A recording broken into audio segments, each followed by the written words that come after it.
پتہ ہے بندہ نیک کون ہوتا ہے؟ جس کی تنہائی نیک ہوتی ہے، جو اکیلے میں نیک ہوتا ہے، تنہائی جس کی پاک صاف ہوتی ہے، اصل میں وہ بندہ نیک ہوتا ہے۔ ہمارے ہاں نا بالخصوص نوجوان نسل سے کہوں گا، تمہارے پاس سہولت آئی ہے موبائل کی، تمہارے پاس سہولت آئی ہے انٹرنیٹ کی، لیکن دیکھنا اس کی وجہ سے کہیں تمہاری تنہائی ناپاک نہ ہو جائے۔ دیکھنا اس کی وجہ سے کہیں تمہارا وہ اکیلے میں جو تمہارا رب رسول سے رشتہ جڑنا چاہیے تھا، سجدے کا نور ہونا چاہیے تھا، اچھی منصوبہ بندی کرنی چاہیے تھی، وہ میلا کچیلا نہ ہو جائے۔ تنہائی جس بندے کی پاک ہوتی ہے وہ نیک ہوتا ہے۔ محفل میں تو ساری اچھی اچھی باتیں کرتے ہیں، محفل میں تو سارے لوگ ہی نیک ہوتے ہیں۔ یہ صحیح بخاری میں حدیث ہے، نبی اکرم صلی اللہ تعالیٰ علیہ وسلم نے فرمایا، میں اپنی امت کے کچھ ایسے لوگوں کو جانتا ہوں جو قیامت کے دن تہامہ پہاڑ کے برابر نیکیاں لے کے آئیں گے۔ تہامہ پہاڑ تھا ایک بڑا سفید رنگ کا، اس پہاڑ کے برابر وہ نیکیاں لے کے آئیں گے، لیکن فرمایا اللہ تعالیٰ ان کی نیکیوں کو ہوا میں اڑا دے گا۔ حضرت ثوبان رضی اللہ تعالیٰ عنہ نے عرض کی، یا رسول اللہ صلی اللہ تعالیٰ علیہ وسلم ہمیں یہ معاملہ کھول کر بیان کر دیں۔ حضور علیہ الصلوۃ والسلام فرمانے لگے، وہ راتوں کو عبادت بھی کرتے ہیں، اللہ کی بارگاہ میں بھی حاضر ہوتے ہیں، لیکن فرمایا ان لوگوں کا مسئلہ یہ ہے، ان کا نقصان یہ ہے، گھاٹا اور خسارہ یہ ہے کہ جب وہ اکیلے ہوتے ہیں تو رب کی حرمتوں کو پامال کرتے ہیں، دین کی حدوں کو توڑتے ہیں، تنہائیوں میں رب کی نافرمانی کرتے ہیں۔ نتیجہ کیا نکلتا ہے کہ وہ جو لوگوں کے بیچ نیکیاں کی ہوتی ہیں، نمازیں پڑھی ہوتی ہیں، عبادتیں کی ہوتی ہیں، صدقات کی ہوتے ہیں، وہ بھی ضائع ہو جاتے ہیں۔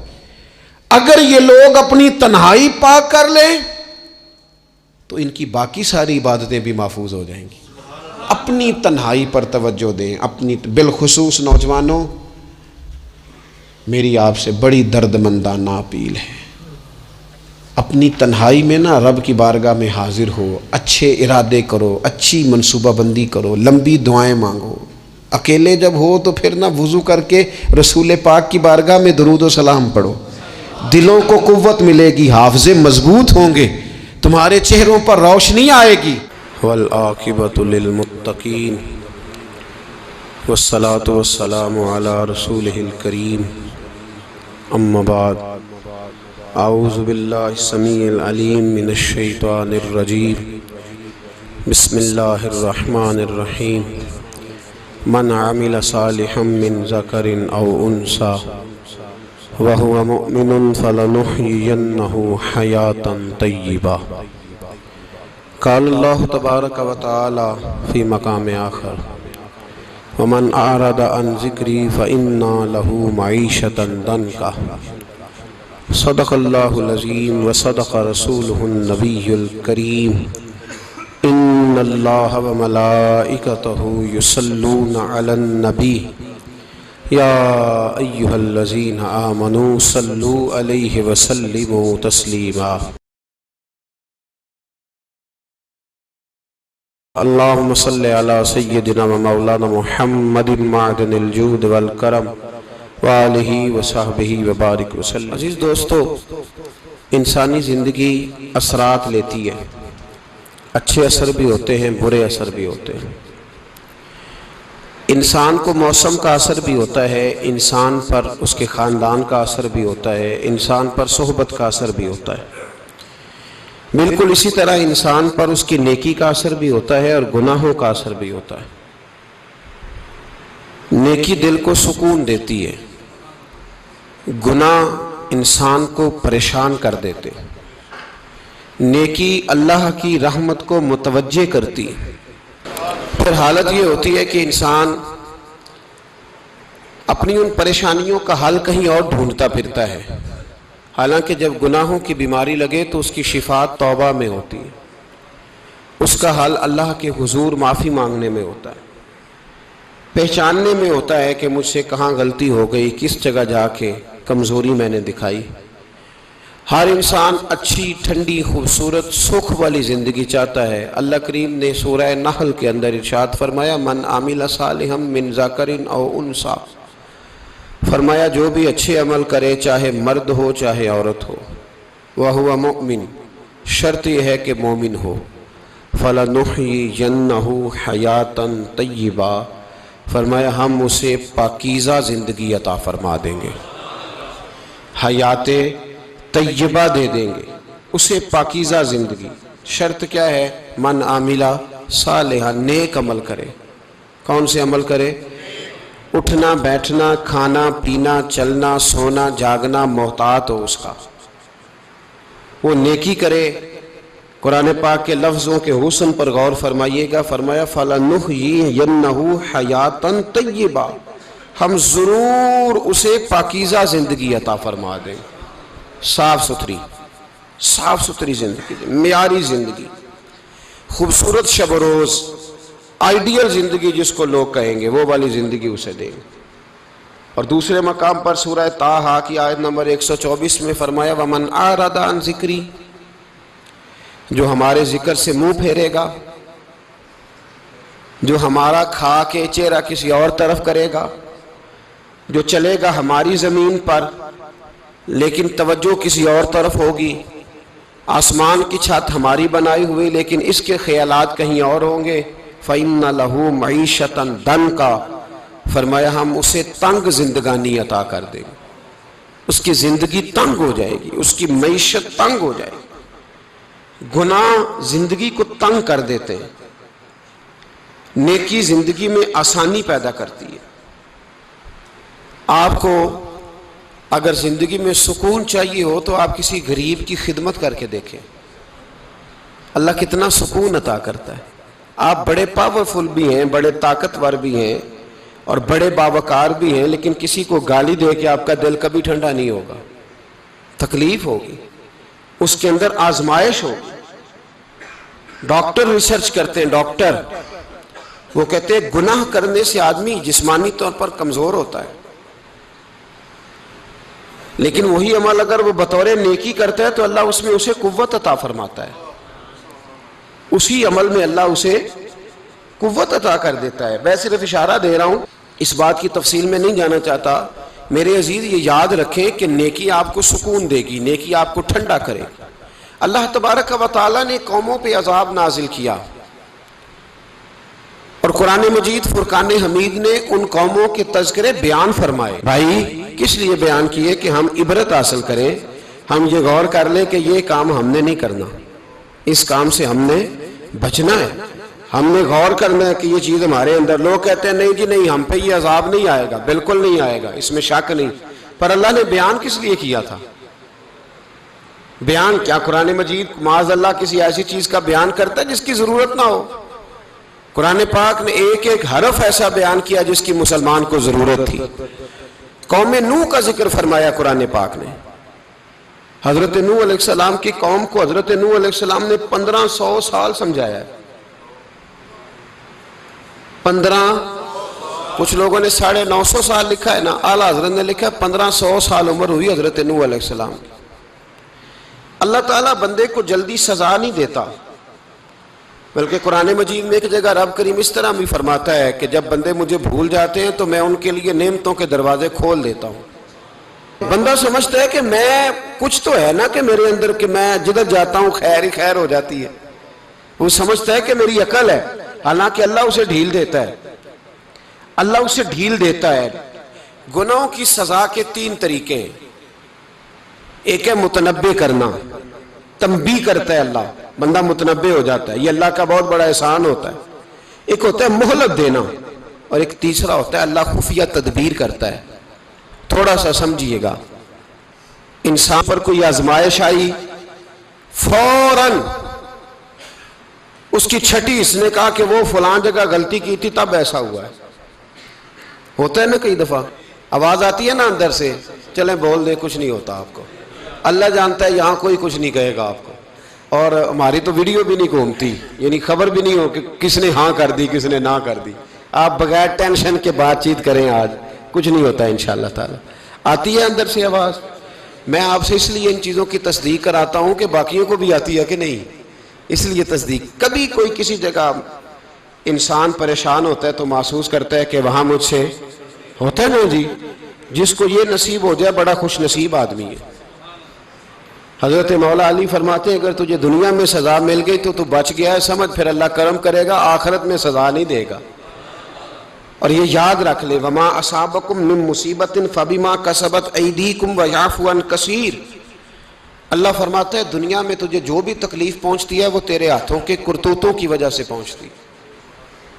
ویعفو عن کثیر، فرمایا کثیر گناہ تو میں ویسے ہی معاف کر دیتا ہوں، یہ جو تیری زندگی میں دکھ ہے نا یہ بھی میری قلیل سزائیں ہیں۔ یہ کثیر پر سزا، یہ قلیل ہے، قلیل یہ جو تمہاری زندگی میں تکلیفیں۔ انسان کو سزا ملتی۔ حضرت فضیل بن عیاض رحمۃ اللہ تعالی علیہ گھوڑے پہ بیٹھے تھے، گھوڑا شرارت کرنے لگ گیا، اچھلنے لگ گیا، کودنے لگ گیا، تو حضرت فضیل بن عیاض نیچے اترے، ایک کونے میں جا کے نماز کی نیت باندھ لی، 2 رکعت نماز پڑھی، پھر دیر تک استغفار پڑھتے رہے، روتے رہے، دعا کرتے رہے، واپس آئے۔ خادم عرض کرنے لگے حضور سمجھ نہیں آئی، گھوڑے نے تھوڑی سی شرارت کی، وہ بدکا ہے، آپ نے اس کو چھوڑا ہے اور چھوڑ کر کے آپ نماز میں لگ گئے۔ تو حضرت فضیل بن عیاض فرمانے لگے جب بندہ اللہ کی نافرمانی کرتا ہے نا تو جو چیزیں اس کی فرما بردار ہوتی ہیں وہ اس کی نافرمانی کرنے لگ جاتی۔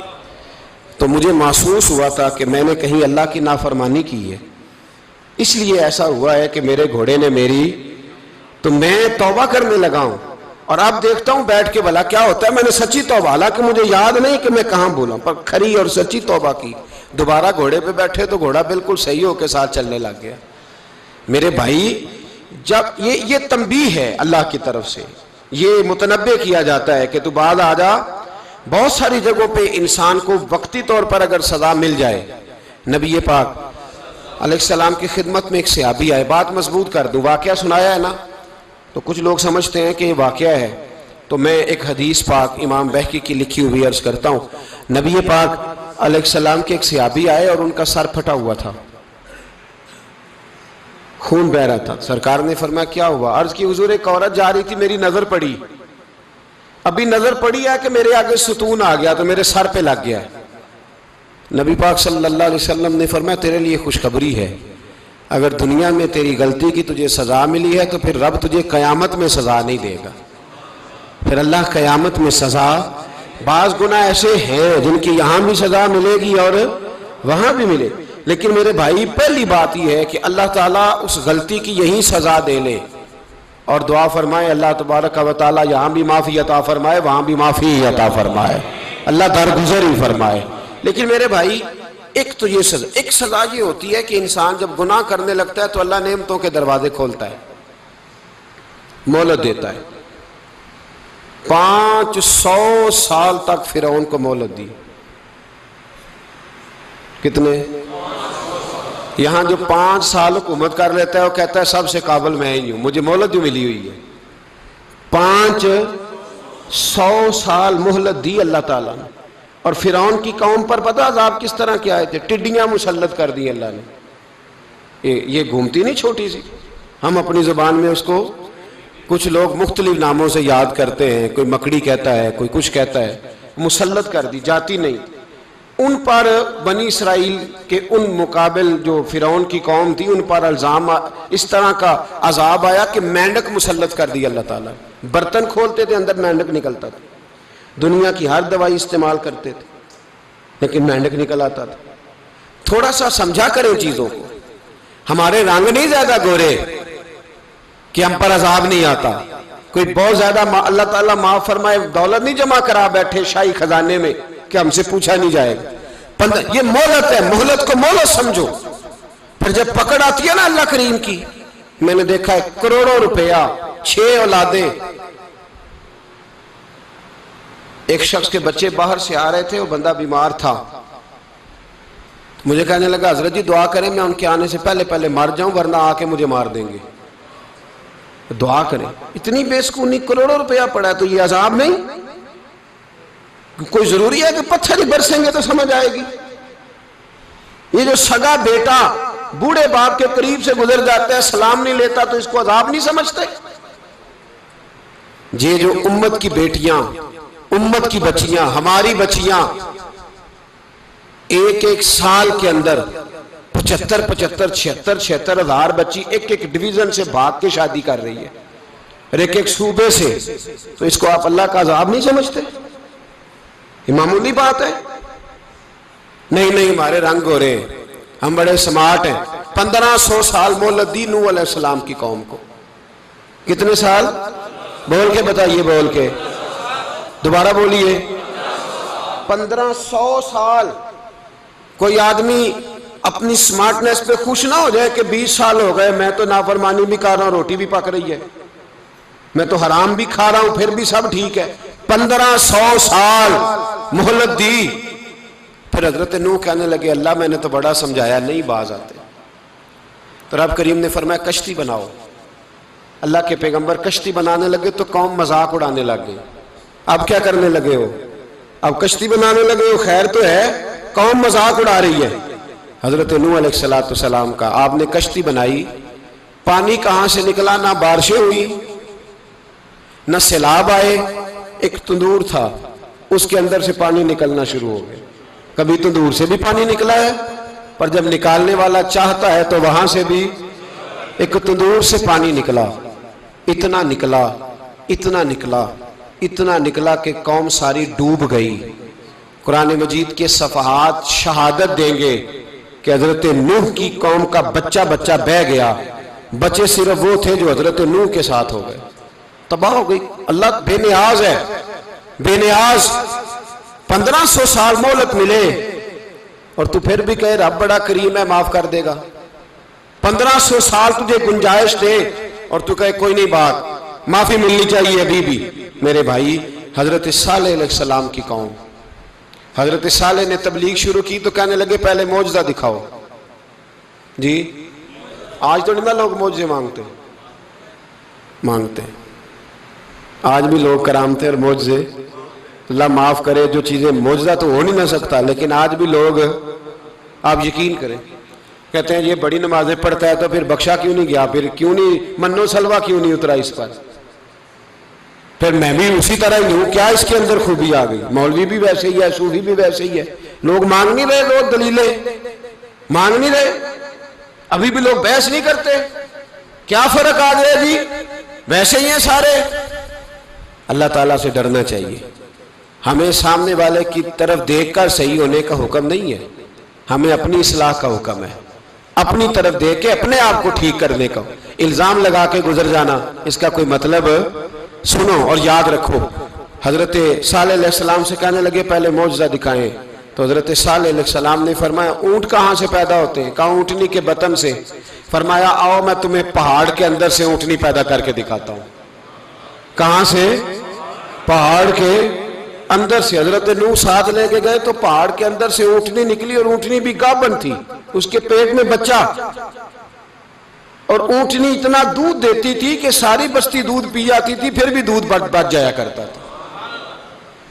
لیکن حضرت نوح علیہ السلام نے فرمایا اب تم نے دیکھ تو لیا یہ اسے، یہ جتنا دودھ دے گی روٹی بھی اتنی کھائے گی، ایک دن تم سارے پانی پیو گے، ایک دن یہ سارا پانی پیا کرے گی، ایک دن تم سارے باقی جانوروں کو گھاس کھلاؤ گے، ایک دن یہ اونٹنی، اور اونٹنی کا نام کیا؟ ناقۃ اللہ، اللہ کی اونٹنی۔ کس کی اونٹنی؟ نام کیا ہے؟ اللہ کی، یہ اللہ کی اونٹنی ہے۔ تو حضرت نوح علیہ السلام کی اونٹنی، فرمایا اس کی بے ادبی نہ کرنا۔ باز نہیں آئے لوگ، باز نہیں آئے، کہنے لگا جی دودھ دینا تو ٹھیک ہے، پر یہ جو سارا پانی پی جاتی ہے نا یہ صحیح نہیں، یہ جو ساری گھاس کھا جاتی ہے یہ نہیں ٹھیک، دودھ دینا تو ٹھیک ہے پر یہ نہیں صحیح۔ آپ نے فرمایا اسے کچھ نہ کہنا، اللہ کی اونٹنی ہے۔ میں کہا کرتا ہوں ان لوگوں نے ناقۃ اللہ کی بے ادبی کی، حضرت نوح علیہ السلام کی اونٹنی کی ٹانگیں کاٹ دی، صالح علیہ السلام کی۔ اور دیکھو اللہ بڑا بے نیاز ہے، اگر پیدا کرنا جانتا ہے تو حفاظت کرنی نہیں جانتا، لیکن رب کریم نے فرمایا نہ کرنا۔ انہوں نے ان کے پیر کاٹ دیے، کانوں پہ چھریاں لگائیں۔ اونٹنی جب مر گئی، اونٹنی اللہ تبارک و تعالیٰ کی وہ اونٹنی جب مر گئی تو حضرت صالح علیہ السلام کی قوم پر رب کریم نے زلزلہ بھیجا۔ اذا زلزلت الارض زلزالہا، جب زلزلے آئیں گے اور جب ان کا زلزلہ آنا زلزلہ آتا ہے نا، کیا کرتی ہے قوم؟ لا الہ الا اللہ، لا الہ الا اللہ، کلمے جاری ہو جاتے ہیں۔ بلکہ ایک دفعہ ایسا بھی ہوا کہ مسجدوں میں اعلان ہونے لگے زلزلہ آ رہا ہے. جو فجر کے لیے نہیں اٹھے زلزلے کے لیے وہ بھی اٹھ گئے. جن کا دعویٰ ہے نا میری سویرے آنکھ نہیں کھلتی، ان کی لگی نہیں کتنے گھنٹے، بعد میں بھی نہیں لگی. ٹی وی پہ اعلان ہوتے رہے کوئی نہیں آ رہا، سو جاؤ چپ کر کے. لیکن آنکھ لگی. موت سے تو ڈرتا ہے، اللہ سے ڈرتا ہی نہیں. موت کا خوف ہے، رب کا نہیں. زلزلہ آیا، ساری قوم تباہ ہو گئی. بتاؤ اگر ناقت اللہ کی گستاخی ہو تو اللہ ناراض ہو جاتا ہے، اور اگر اولیاء اللہ کی ہو، اگر اولیاء اللہ کی ہو تو رب ناراض نہیں ہوتا. شرم نہیں آتی لوگوں کو داتا صاحب کی بے ادبی کرتے، شرم نہیں آتی لوگوں کو غوث اعظم کی گستاخی کرتے، حیا نہیں آتی جنہوں نے دین پھیلایا ان کی بے ادبی. میں درد سے کہتا ہوں، رو کے کہتا ہوں، اور اگر کلیجہ پھٹ سکے تو میں دکھاؤں زخم کتنے. ایک حج کے موقع پر ایک بابا جی، اس سال 4,80,000 روپے کا پرائیویٹ حج تھا، اور بابا جی کی کیفیت کمزور تھی، بیچارے بیمار تھے. اس کے باوجود وہ گئے. بوڑھے آدمی، جا کے بیٹھیے، بزرگ، اور کتنی مشکل ہے وہاں منا، مزدلفہ، عرفات، طواف زیارت. کتنا مشکل کام ہے طواف زیارت کرنا، طواف وداع کرنا. کس کٹھن سے حج کیا، بڑھاپے میں پیسے بھی لگائے. اور جب وہ روضہ رسول پہ گئے صلی اللہ، اور انہوں نے جا کے نبی پاک صلی اللہ علیہ وسلم کے روضے کی طرف منہ کر کے درود شریف پڑھا تو ایک ملا نے اٹھ کے کہہ دیا تو مشرک ہے. تو میری روح کانپی. میں نے کہا تجھے شرم نہیں آئی، حیا نہیں آئی؟ اس کی عمر دیکھ، کس بڑھاپے میں کہاں سے چلا، کہاں آیا. یہ مشرک ہوتا تو کسی مندر میں جاتا، یہ مشرک ہوتا تو کسی گرجے میں جاتا. یہ مشرک نہیں، یہ مومن ہے. اور یہ وہ والا مومن ہے جس کے سینے میں دل جب دھڑکتا ہے تو خالی دھڑکتا نہیں، ساتھ وہ محمد عربی پہ درود و سلام بھی پڑھتا ہے. شرم نہیں آتی لوگوں کو؟ اتنی بڑی گستاخی کرتے.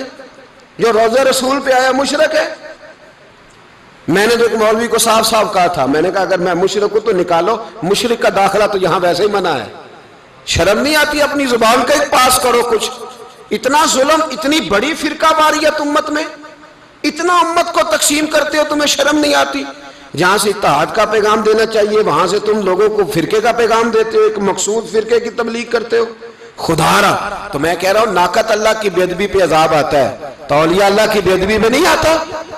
داتا صاحب ساری زندگی تبلیغ کرتے رہے، ایک آدمی نے اٹھ کے کہہ دیا جناب وہ تو شرک کا اڈا ہے، تو رب کریم ناراض نہیں ہوتا ان باتوں سے؟ ہمیں خیال کرنا چاہیے، اللہ سے ڈرنا چاہیے. ان چیزوں سے عذاب آتا ہے اور آ رہا ہے. اللہ تعالی ہمیں محفوظ فرمائے. اللہ ہمیں اس سے، قوم لوط پہ بھی عذاب آیا. ہم جنس پرستی، مرد مردوں سے بدکاری کرتے.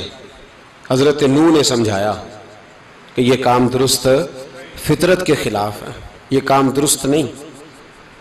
جب انسان یہ کام کرتا ہے تو زمین اور آسمان کانپتے ہیں. اب میں کیسے کھول کے بتاؤں، میرے پاس اعداد و شمار ہیں کہ پاکستان کے اندر اس کام کی کیفیت کیا ہے اور کس طرح کر کے لوگ. میں تو رونا روتا رہتا ہوں داڑھی کا. لوگ کئی دفعہ کہتے ہیں حضرت صاحب پہلے بھی آئے تھے تو داڑھی کی بات، پھر بھی آئے تو داڑھی کی بات. تو میں رونا روتا ہوں، اس لیے روتا ہوں کہ جو کلین شیو نوجوان ہوتا ہے وہ امرد کے حکم میں ہے، اس پر وہی حکم لگتا ہے جو عورت پہ لگتا ہے. اس کے ساتھ مرد کا اٹھنا بیٹھنا اسی طرح ناجائز ہے جس طرح عورت کے ساتھ. حضرت جنید بغدادی رحمت اللہ تعالیٰ علیہ کے سامنے ایک شخص نے کہا وہ کتنا خوبصورت نوجوان جا رہا ہے، تو آپ فرمانے لگے تو حافظ قرآن نہیں؟ کہا ہاں. فرمانے لگے جا اپنے حفظ کی خیر بنا. وہ شخص کہتا ہے میں نے اس بغیر داڑھی والے کلین شیو نوجوان کو بری نظر سے دیکھا، مجھے قرآن پاک ہی بھول گیا، سارا قرآن پاک بھول. اور کتنے سال میں دعائیں کرتا رہا، بیت اللہ کے طواف کرتا رہا، میں یاد بھی کرتا تو نہیں ہوتا. کیسے اب تو ہمارا نعت کہاں بیوٹی پارلر سے ہو کے آتا ہے، ہم کسی اور کو کیا پیغام دیں؟ وہ پیغام، وہ نظام، وہ طریقہ کار جس کا حکم تھا شریعت میں. قوم لوط پر عذاب آیا. صحیح بیٹھتے ہوں گے بچے جو موٹر سائیکلوں پہ بیٹھتے ہیں. میں نے گجرانوالہ کی سڑکوں پہ بچوں کو، نوجوانوں کو جو تماشے کرتے سرے عام دیکھا ہے تو مجھے ڈر لگتا ہے. اور کوئی روکنے والا نہیں، شغل ہو رہا ہے، ہنس رہے ہیں، اور سامنے عورتیں بھی ہیں، سب ہو رہا ہے. کتنی تکلیف کی بات. حضرت نوح کی قوم یہ کام کرتی تھی، قرآن پاک نے بیان کیا ہے. حضرت نوح نے سمجھایا، فرمایا رب کریم نے تمہیں اپنی خواہش پوری کرنے کے لیے جائز طریقہ عطا فرمایا ہے، عورتوں سے نکاح کرو، اور اس نکاح کی برکت سے جو اللہ تمہیں اولاد دے گا اس کو اللہ تبارک و تعالیٰ تمہارے لیے باعث بخشش بھی فرمائے گا. لیکن جب قوم نہ مانی تو جو قوم میں لوط کا عمل کرے اس کا علاج قرآن نے بیان فرمایا کہ آسمان سے پتھر برسیں گے. پھر پتھر برسے اور جن کے بڑے بڑے اچھے دماغ تھے ان کے دماغ چکنا چور کر دیے گئے، تباہ کر دیے گئے، ان کے دماغ زمین پر بچھاڑ دیا گیا. اللہ مہلت دیتا ہے، لیکن اس کا مطلب یہ نہیں کہ انسان توبہ ہی نہ کرے. حضرت شعیب علیہ السلام کی قوم پر بھی عذاب آیا، اس لیے کہ بددیانتی کرتی تھی، ناپ تول میں کمی کرتی تھی. میں نے کہا تھا شب قدر کی رات کہ یہ کوئی تماشا ہے کہ شب رات آئی تو ساری رات روتے رہے، یا اللہ معاف کر دے، یا اللہ معاف کر دے، رو رو کے چیخے مار مار روئے. شب قدر آئی تو پھر چیخے ماری، ساری رات روئے. تو جس بندے کا پروگرام ہی نہیں سویرے بدلنے کا، دکان پہ بیٹھ کے پھر وہی ناپ تول میں کمی، پھر وہ اللہ تعالیٰ معاف کرے. میں ایک مضمون پڑھ رہا تھا تو وہ فوڈ کے اسپیشل لوگ تمہیں لکھا تھا مہربانی کرو ملاوٹ ہی اچھی چیز کی کر لو، مرچ میں کیری تو نہ ملاؤ اینٹوں کی، وہ تو بیمار کرتی ہے، وہ تو خون کی آنتوں کو روک دیتی ہے. وہ کہنے لگا، اور وہ کہتا ہے میں تمہیں بتاتا ہوں کون کون سی چیز ملائی جا سکتی ہے، وہ ملا لو. خدا را اس قوم پہ رحم کرو، مہربانی. ایک دوست ہے ہمارے، میں وزیر آباد میں ان کے گھر بیٹھا تھا تو ایک میڈیکل، میرا کسی شخص پہ اعتراض کرنے کا میں مجموعی بات کرتا ہوں. میں ایسے ڈاکٹروں کو جانتا ہوں جو اللہ تعالیٰ فضل کرے سچ مچ کے نیک ہیں، اچھے لوگ. تو بچے کا میڈیکل سٹور ہے، تو والد بیمار ہو گیا، تو کہتا ہے ابا جی ڈاکٹر صاحب نے کہا آپ کو ڈرپ لگنی ہے. تو سگے باپ کو ڈرپ لگانے لگا تو باپ کیا کہتا ہے پتر تیری مہربانی مینو کوئی اصلی لائی، وہ نہ لائیں جڑی لوکاں نو لانا ہے. اب وہ پیار سے سنا رہا ہے بات. میں نے اسے کہا کہ یہ تو ڈوب مرنے کا مقام ہے نا، ڈوب مرنے کا مقام، کہ جس ملک کے اندر دوائی بھی صحیح نہ بکے، اصلی نہ ملے دوائی بھی، اور پھر وہ قوم کہے کہ ہم نے تو پورے روزے رکھے، ہم نے تو بڑا صدقہ اور خیرات کیا، دوائی بھی اصل نہ ملے. جناب شعیب علیہ السلام کی قوم ناپ تول میں کمی کرتی تھی تو اللہ تبارک و تعالیٰ نے ان پر بتا عذاب کس طرح کا بھیجا. شدید گرمی ہوئی، اللہ ہمیں محفوظ فرمائے. سارے آمین کہہ دیا. دیکھیں کتنا اچھا موسم کر دیا رب کریم. اللہ ہمیں محفوظ فرمائے، اللہ رحمت فرمائے. شدید گرمی کی لہر آئی، باہر اتنی گرمی ہوئی کہ لوگ اپنے گھروں میں گھس گئے. جس طرح سورج کی شعائیں گھروں کے اندر داخل ہو جاتی ہے، اس طرح گرمی کی لہر اندر داخل ہوئی. اور جس طرح کسی کو آگ لگ جائے تو وہ آدمی اچھلتا کودتا ہے نا، اس طرح یہ لوگ اچھلنے لگے اور اچھل کود کے مر گئے. جرم کیا تھا؟ ناپ تول میں کمی کرتے. حضرت داؤد کی قوم بھی تباہ ہوئی. جرم کیا تھا؟ ہفتے والے دن مچھلیاں نہیں پکڑنی تو یہ پکڑتے تھے. حکم ہے نا مسلمان کو نماز کے ٹائم کوئی اور کام نہیں کرنا، نماز پڑھنی ہے. میرا خیال ہے مسلمان تو فٹافٹ آ جاتے ہیں، سارے ہی پہنچ جاتے ہیں نا مسجدوں میں. ہلکا ہلکا بول رہے ہیں آپ، کیوں نہیں پہنچتے؟ اگر حضرت سیدنا، اور پتہ انہیں سزا کیا ملی؟ اللہ نے فرمایا اس ٹائم عبادت کرنی ہے، کام نہیں کرنا، وقت نہیں ہے کام کا. انہوں نے مچھلیاں پکڑی، 12,000 لوگ تھے. پتہ ہے مالک نے سزا کیا دی؟ بندر بنا دیا. اللہ کریم قرآن مجید کا پہلا سپارہ پڑھے، فَجَعَلْنَاهَا نَكَالًا لِمَا بَيْنَ يَدَيْهَا وَمَا خَلْفَهَا. اللہ فرماتے ہیں پچھلوں کے لیے بھی عبرت بنا دیا، بعد والوں کے لیے بھی عبرت، نشان عبرت بنا دیا. بندر بن گئے. اور جو ان کے دوست جو بچ گئے تھے ان کے پیر چومتے تھے، روتے تھے. 3 دن بندر بن کے زندہ رہے. پھر اللہ نے سب کو اجتماعی موت دے دی. اگر مسلمان سے اللہ کہے کہ نماز کے ٹائم کاروبار نہیں، جمعے کے ٹائم کاروبار، تو مسلمان کہتا ہے نہیں مجھے مہلت ملی ہوئی ہے. یہ تو اس وقت پتہ چلتا ہے نا جب بچے ڈیوٹی لگاتے، ہاں عذاب آتا ہے، اس وقت پتہ چلتا ہے. میں نے دیکھا یہ منظر، اس وقت پتہ چلتا ہے جب بچے کسی ملازم 6,000 کی ڈیوٹی لگاتے، کہتے ہیں ابے کا دھیان رکھنا، ہم دکان پہ بیٹھنے لگے. پھر اسے سمجھ آتی ہے اگر میں نماز کے ٹائم مسجد میں ہوتا تو آج میری اولاد میری خدمت میں ہوتی. میں نماز کے ٹائم مسجد نہیں گیا تو بچوں نے 6,000 کا ملازم بٹھایا ہے، ابا جی کا خیال رکھ، ایک نرس بلائی ہے، تو خیال رکھ۔ کدھر ہوتے ہیں مسلمان نماز کے ٹائم؟ ایک عیسائی نے اعتراض کیا ہے، سنیں، وہ کہتا ہے مجھے لگتا ہے مسلمانوں کے 3 خدا ہیں۔ مسلمان اڑ گیا، کہنے لگا نہیں ہمارا تو ایک ہے، کہا نہیں 3 ہے۔ معاذ اللہ استغفر اللہ، ہمارا ایک ہے، کہنے لگا نہیں میں ثابت کرتا ہوں، ایک تمہارا خدا 5 نمازوں کا ہے، ایک رمضان کا ہے، ایک عید کا ہے، لگتا ہے معاذ اللہ عید والا زیادہ تگڑا ہے، تم زیادہ آتے ہو، رمضان والا لگتا ہے اس سے کچھ کمزور ہے، تم تھوڑے آتے ہو، اور 5 نمازوں والا شاید سب سے کمزور ہے۔ بات عقل کی ہے کہ نہیں؟ اس نے اعتراض ٹھیک کیا، تو مسلمان کو چاہیے نا خیال کرے۔ ایک یہودی نے لکھا تھا، اس نے کہا تھا جس دن مسلمانوں کی تعداد فجر کی نماز میں اتنی ہو گئی جس دن جتنی جمعے میں ہوتی ہے، اس دن نہ کوئی یہودی سازش کرے گا نہ کوئی عیسائی تلوار نکالے گا۔ شرط یہ ہے کہ یہ اسی طرح فجر پڑھنے آئیں جس طرح جمعہ پڑھنے آتے ہیں، تو پھر کوئی شخص بھی ان کو کسی جگہ شکست دے سکتا تو ہمارے گناہ ہمیں پریشان کرتے ہیں۔ یہ جتنی آزمائشیں ہیں ان کے پس منظر میں گناہ ہیں۔ ہماری زندگی کے اندر جتنی تکلیفیں، ہماری پریشانیوں کا سبب ہم خود ہیں۔ بہت ساری جگہوں پہ ہم غلطی کرتے ہیں، اس کی ہمیں سزا ملتی ہے، غلطی کی سزا۔ ایک نوجوان نے مجھے بڑی گہری بات سنائی، میرا قریبی تعلق تھا، کہنے لگا گھر میں بڑا مسئلہ ہے، بڑی پریشانی ہے، ماں اور بیوی کا ماحول اتنا سخت ہو گیا ہے کہ نمٹ نہیں سکتا۔ آپ یقین کریں میں نے ڈیٹیل سے ساری چیز کو سٹڈی کیا، میرے پاس اتنا وقت نہیں ہوتا، پھر بھی میں نے اس فیملی کو پورا پڑھا تو غلطی نوجوان کی نکلی۔ نہ اس پہ اماں اعتبار کرتی ہے نہ بیوی اعتبار کرتی ہے، اس نے جھوٹ بول بول کے اس طرح کی ماحول پیدا کر دیا ہے کہ کوئی اس پر اعتماد کرنے کو تیار ہے۔ اگر آپ ناراض نہ ہو تو ایک بات کروں، پتہ ہے گھر میں ماحول کب خراب ہوتا ہے؟ باہر والے ہماری تقریر سنتے ہیں، گھر والے ہمارا عمل دیکھتے ہیں۔ جب وہ دیکھتے ہیں نا کہ یہ کس طرح کا شخص ہے، اس کے رویے، اس کا کردار، اس کا لب و لہجہ کتنا برا ہے اور یہ کردار کا کتنا کمزور ہے۔ اعلیٰ حضرت فرمایا کرتے تھے نیک وہ ہوتا ہے جس کی تنہائی صاف ستھری ہوتی ہے، اس لیے ماحول بگڑ جاتا ہے۔ یہ جو ہم کہتے ہیں نا میرے سجن بڑے بنتے ہیں پھر ٹوٹ جاتے ہیں، کچھ لوگ ایسے ہوتے ہیں جو ان کے پاس جاتا ہے انہی کا ہو جاتا ہے، وہ کہیں اور کے قابل کیوں بھلا؟ اس لیے کہ ان کے کردار میں ٹھنڈک دیکھتا ہے، ان کے لب و لہجے میں مٹھاس دیکھتا ہے، اس شخص میں اتنی خوبصورتی دیکھتا ہے کہ اسی کا بن جاتا ہے۔ حضرت ابراہیم بن ادم کے پاس ایک نوجوان آیا، کہنے لگا میں گناہ کرنا چاہتا ہوں، فرمانے لگا بالکل کر، اللہ کا دیا ہوا رزق کھانا چھوڑ دے اور گناہ کر۔ کہنے لگا یہ نہیں ہو سکتا، فرمانے لگے چل پھر اس طرح کر، رب کی زمین پہ نہ رہ، کسی اور کی زمین پہ چلا جا۔ کہنے لگا یہ بھی نہیں ہو سکتا، فرمانے لگے چل اللہ کی چھت سے نکل جا۔ کہنے لگا یہ بھی نہیں ہو سکتا، تو آپ رو پڑے۔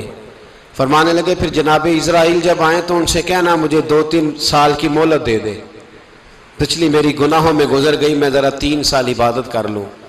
تو وہ شخص بھی رونے لگا، کہنے لگا حضور وہ مہلت نہیں دیتے، وہ جب لینے آتے ہیں تو پھر لے کے اللہ تعالیٰ نے جب انسان بنانا چاہا نا تو جناب جبریل کو کہا مٹی لے کے آ زمین سے۔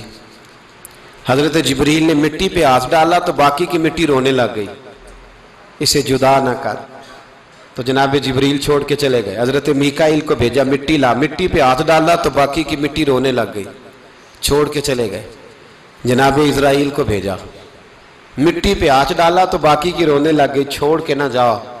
تو حضرت اسرائیل فرمانے لگے تیرا رونا دیکھو کہ رب کا حکم دیکھو۔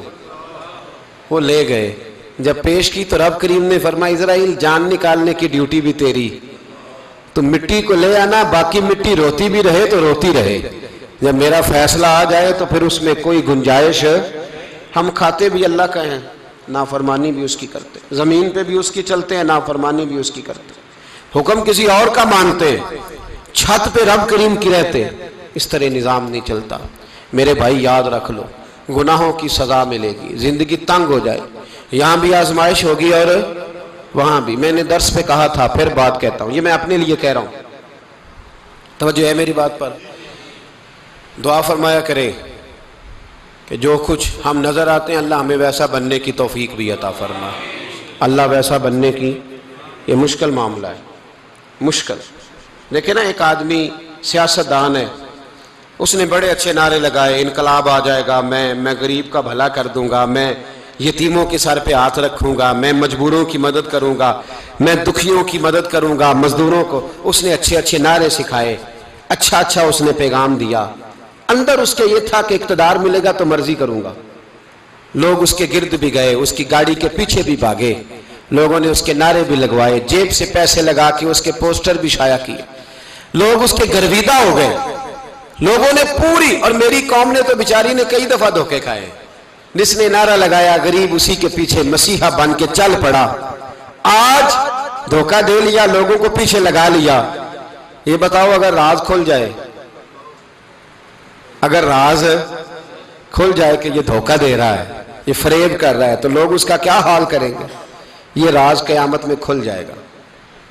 قیامت میں یہ راز یہ کھل جائے گا, کھل جائے گا. یہ دھوکے باز تھا. اذا زلزلت الارض زلزالها, جب زلزلہ آئے گا جیسے اس کا آنا ٹھہرا. واخرجت الارض اثقالها, زمین اپنے بوجھ باہر نکال دے گی. اس سے مراد کیا ہے کہ زمین پہ جو جرم ہوئے زمین بتا دے گی, باہر نکل آئے. وقال الانسان ما لها, انسان کہے گا اسے کیا ہوا, یہ تو سب کچھ بتا رہی. بوجھ باہر نکال دے گی. ایک آدمی پیر طریقت بن کے بیٹھ گیا, جبہ کبہ پہن کے, بڑی پگڑی باندھ کے بیٹھ گیا, اچھی اچھی نیک باتیں بتانے لگا. لوگ اس کی دست بوسی کرنے لگے, ہاتھ چومنے لگے, پیچھے لگ گئے, خدمت کرنے لگے, جیب سے نذرانہ دینے لگے. اس کے نام پر لوگ اپنی جیب سے لنگر پکانے لگے, خانقاہ کی خدمت ہونے لگی. مہمان اس کے آتے, نوکری کوئی اور کرتا. میں نے کہا تھا شاید اپنے لیے کہہ رہا ہوں. ڈیوٹیاں لوگ کرنے لگے, حالات بدلنے لگے. لیکن اس کے اندر تو چور تھا, وہ تو دکاندار تھا. تو یہاں جو اس کے پیچھے لگے تھے وہ تو سچے تھے, انہیں تو اجر ملے گا. لیکن اس کا جب راز کھلے گا تو بڑی رسوائی ہوگی. اس کا جب راز کھلے گا تو بڑی. ایک میری طرح کا دیندار تھا, جو چہرے کا تو نیک تھا, اندر پتہ نہیں کیا کچھ تھا. ایک طوائف گزر رہی تھی, اس نے اس کو تبلیغ کر دی. کہنے لگا بس کر دے, سیانی بن جا. تو کسی دانشور میں لکھا ہے اس نے بڑا سخت جواب دیا. اس عورت نے کہنے لگی بابا میں تو جو ہوں وہ نظر بھی آ رہی ہوں, تو بتا جو تو نظر آتا ہے وہ تو ہے کہ نہیں. اس بندے نے چیخ ماری اور بے ہوش ہو کے گر پڑا. تو لوگوں نے کہا بابا آج کسی صوفی کا کلام سنا ہے جو بے ہوش ہو گیا. تو اس نے کہا نہیں, آج طوائف کی بات سنی ہے, طوائف کی. اور وہ عجیب بات کر گئی ہے. وہ کہہ گئی ہے میں تو جو ہوں میں نظر آ رہی ہوں, تو بھی تو بتانا, تو بتانا کہ تو دستار امامت پہنتا ہے.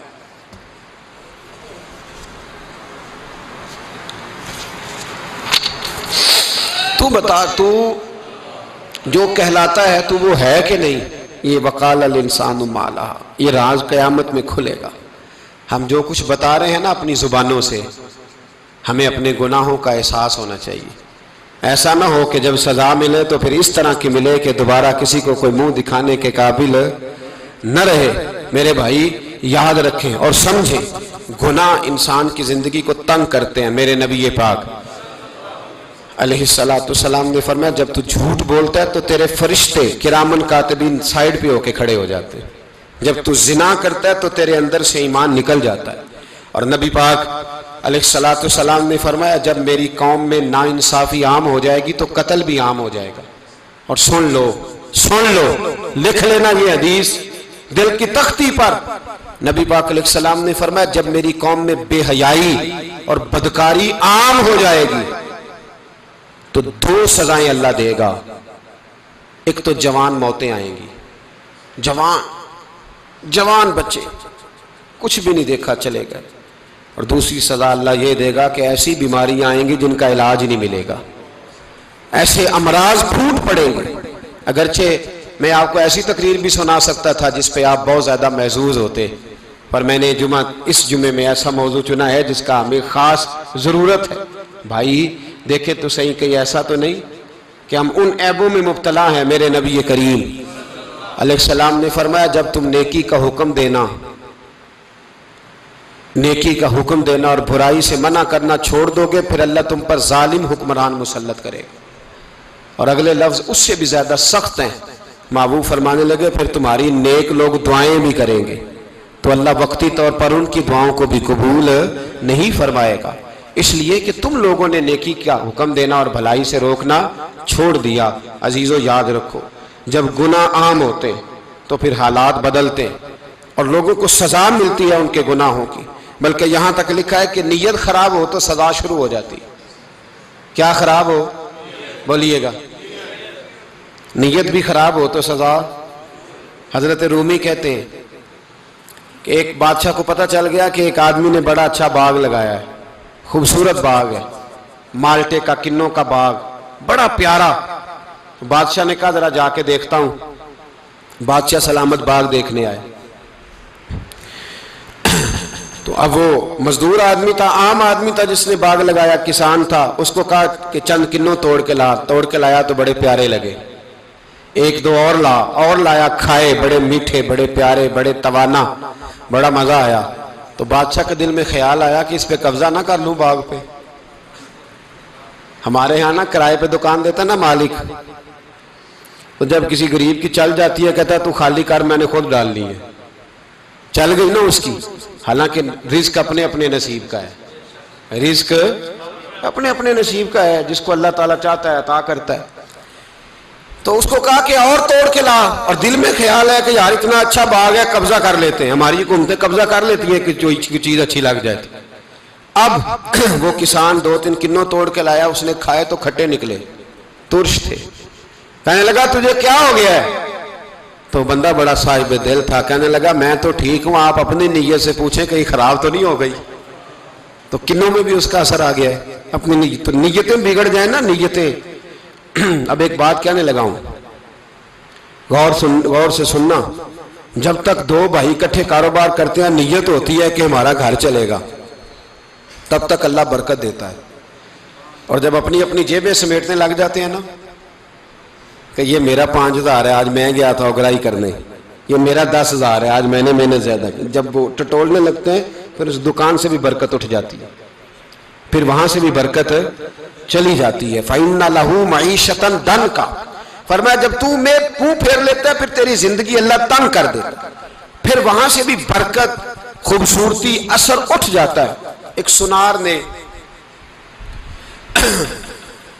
گلی میں ایک یتیم چھوٹے سے بچے کو گھومتے دیکھا تو سنار بے اولاد تھا، بچے کو اٹھا کے گھر لے آیا، 18 سال اس بچے کی پرورش کی، اس کو پالا پوسا، جوان کیا۔ سنار کے پاس وہ دکان پہ چلا جاتا، وہ کئی دفعہ دکان پہ رہتا، کئی دفعہ گھر میں رہتا۔ ایک دفعہ وہ دکان پہ تھا، بچہ گھر تھا، 18 سال کا جوان، اس کی بیوی اکیلی تھی۔ وہ جس نے ماں بن کے پالا تھا اس نے اسی پہ حملہ کر دیا، اس کا بازو بری نیت سے تھاما، بیوی چیخی۔ تھوڑی دیر گزری تو وہ نوجوان پیروں میں بیٹھ گیا، کہنے لگا اماں پتہ نہیں مجھے کیا ہوا۔ شام کو سنار آیا، بیوی چیخنے لگی، چلانے لگی، کہنے لگی آج عجیب بات ہوئی، جس کو میں نے جگر کا خون دے دے کے پالا اسی نے گندی نظر ڈالی۔ سنار محو حیرت ہے، بیوی کا خیال تھا کہ لٹھ اٹھائے گا، ڈنڈا اٹھائے گا، نوجوان کو مارے گا، لیکن وہ رونے لگ گیا۔ اس نے کہا آج اس نے میرا بازو تھاما ہے، جانے کیا کیا ہے؟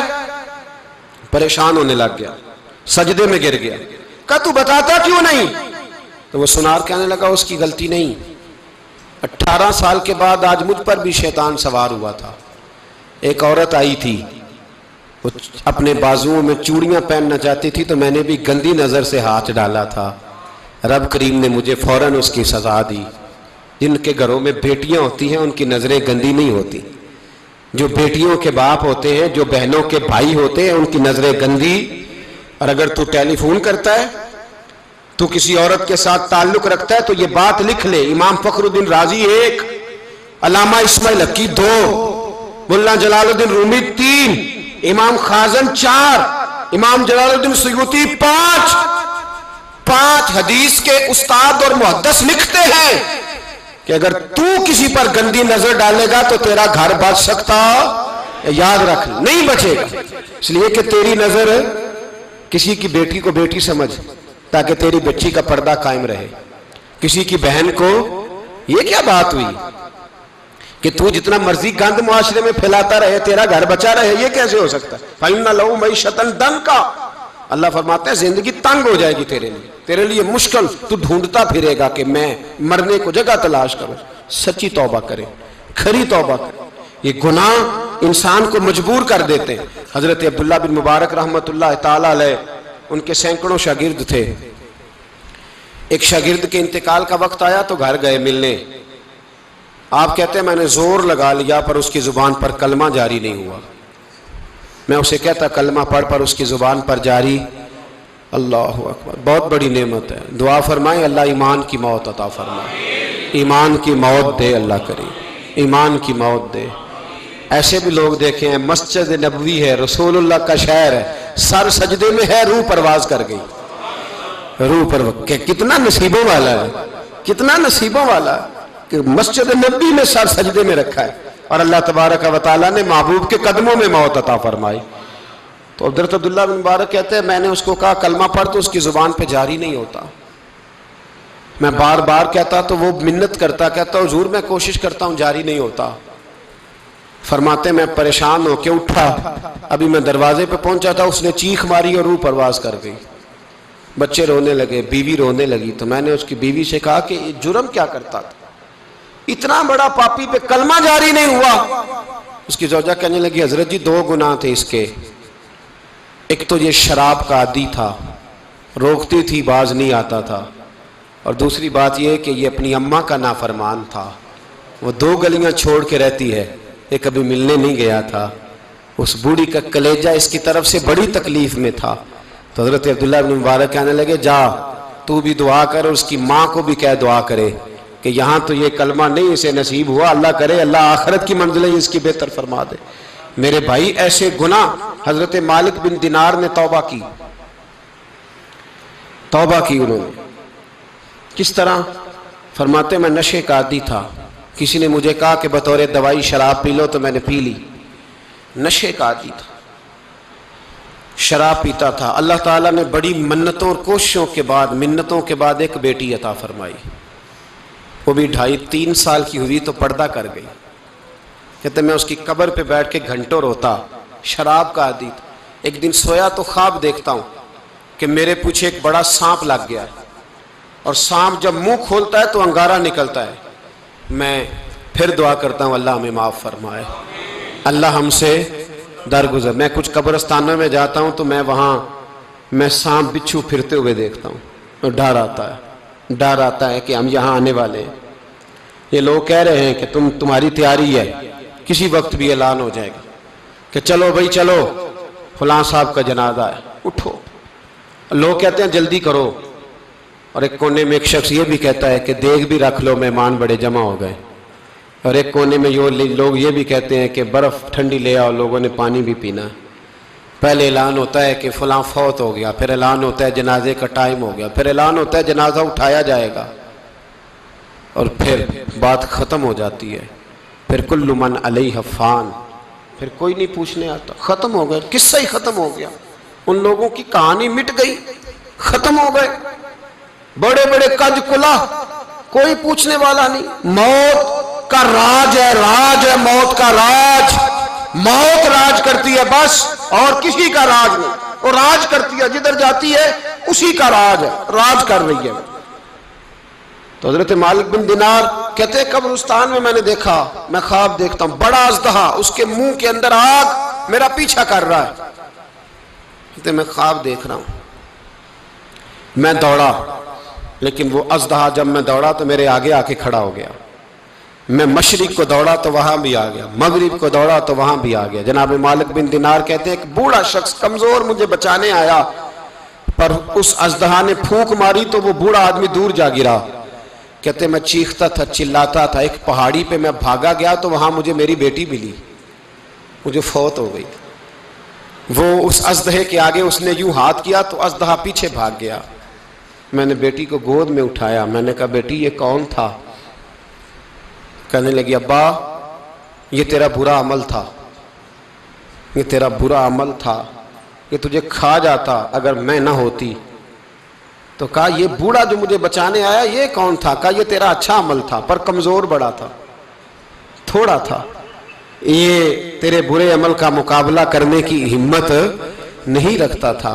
حضرت مالک بن دینار کہتے ہیں میری بیٹی نے خواب میں میری داڑھی پکڑ لی اور کہنے لگی ابا میں چاہتی ہوں تو صحیح ہو جا، ایسا نہ ہو کہ پھر تیرے پیچھے یہ ازدہا لگ جائے۔ حضرت مالک بن دینار کہتے ہیں جب میں سو کے اٹھا تو میری داڑھی آنسوؤں سے بھری ہوئی تھی، پھر اس کے بعد میں نے توبہ کی، اس طرح کی توبہ کی کہ پھر میں نے کوشش کی کہ دوبارہ میں اپنے رب کی نافرمانی نہ کروں۔ حضرت عبداللہ ابن عباس فرماتے تھے جو دنیا میں ہنس ہنس کے گناہ کرتے ہیں نا، ہنس ہنس کے جھوٹ ہنس ہنس کے بولتے ہیں، ہنس ہنس کے لوگوں کی غیبت کرتے ہیں، فرمایا یہ جو تمہیں ہنس ہنس کے گناہ کرتے نظر آتے ہیں ان کا رونا قیامت میں دیکھا نہیں جائے گا، ان کے آنسو قیامت میں دیکھے نہیں جائے۔ جو ہنس ہنس کے گناہ کرتے یہ روئیں گے، فَلْيَضْحَكُوا قَلِيلًا وَلْيَبْكُوا كَثِيرًا، رب فرماتا ہے زیادہ رویا کرو کم ہنسا کرو۔ نبی پاک علیہ السلام روتے تو صحابہ کہتے حضور آپ اتنا کیوں روتے ہیں؟ تو محبوب فرماتے جو میں جانتا ہوں وہ تم نہیں جانتے۔ بھائیو قبروں میں اکیلے جانا ہے، کبھی غور کرنا، اکیلے کوئی بندہ ساتھ حساب دینے نہیں جائے گا۔ اماں بڑا پیار کرتی ہے لیکن قبر میں کبھی کوئی ماں بھی ساتھ دفن نہیں ہوتی، اپنا اپنا حساب دینا، مشکل وقت ہے، حساب کر لینا چاہیے، تیاری کر کے رکھنی چاہیے۔ گناہ اگر یہاں ہماری زندگی کو تنگ کریں گے تو وہاں بھی ہمارے لیے مشکلات پیدا کریں۔ نبی کریم علیہ السلام نے فرمایا ہے کہ اللہ بڑا مہربان ہے، اللہ بڑا کریم ہے، اللہ بڑا ستار ہے، اور یاد رکھو جب کوئی اس کی ریٹ کو چیلنج کرے، جب کوئی اس کے قانون کو توڑے، جب کوئی اللہ کی اعلانیہ نافرمانی کرے، پھر رب کریم کی غیرت کو، اس کے عدل کو جوش آتا ہے، توبہ کرے سچی، مسجد کی حاضری دیں پابندی کے ساتھ۔ میری آپ سے ہمیشہ یہ گزارش رہتی ہے کہ مسجد کی حاضری پابندی سے دیں۔ میں اپیل کرتا ہوں داڑھی رکھ لیں، یہ میرے نبی کا طریقہ ہے صلی اللہ تعالی علیہ۔ واپس آ جائیں، ہماری بقا نہ ہمارے دین میں ہے، کوئی نہیں ہمیں رکھے گا، کوئی نہیں رکھے گا، کوئی نہیں۔ میرا ایک دوست رات بتا رہا تھا کہ سعودی عرب میں ایک شخص نے 30 سال محنت کی، تو جب وہ مرا ہے وہیں اس کے گھر میں فون کیا تو اس کے گھر والوں نے کہا جناب آپ کو مشکل ہوگی ڈیڈ باڈی بھیجنے میں، وہیں دفن کر دیں، ہاں اگر اس کا کوئی پیسہ ہے تو وہ ذرا اکاؤنٹ میں بھیج دیں، بچیوں کو ضرورت ہے۔ او بھائی تو اکیلا جائے گا، تیرے لیے مشکل ہو جائے۔ اپنے بھی ساتھ یقین کریں، بچے دعائیں کرانے آتے ہیں، کہتے ہیں حضرت جی دعا کریں اللہ اماں کی سختی معاف کر دے۔ اس کا مطلب کیا ہے کہ اماں اب جائے، اب ہمارا نمبر آئے۔ بچے تو انتظار کر رہے ہیں کہ ابا جائے اور گدی پہ ہمارا نمبر آئے۔ تیاری ہے، اکیلے جانا ہے، اکیلے سخت سا مرحلہ ہے، اکیلے سارا کچھ فیس کرنا۔ آج توبہ کریں، وہاں کے کیڑے یہاں رہ کے ماریں، اپنے ساتھ ظلم نہ کریں۔ ہم اس قابل نہیں کہ وہاں جا کے مقابلہ کر سکیں، بچیں، اپنے آپ کو محفوظ کریں، بچائیں، حساب اپنا اپنا دینا ہے۔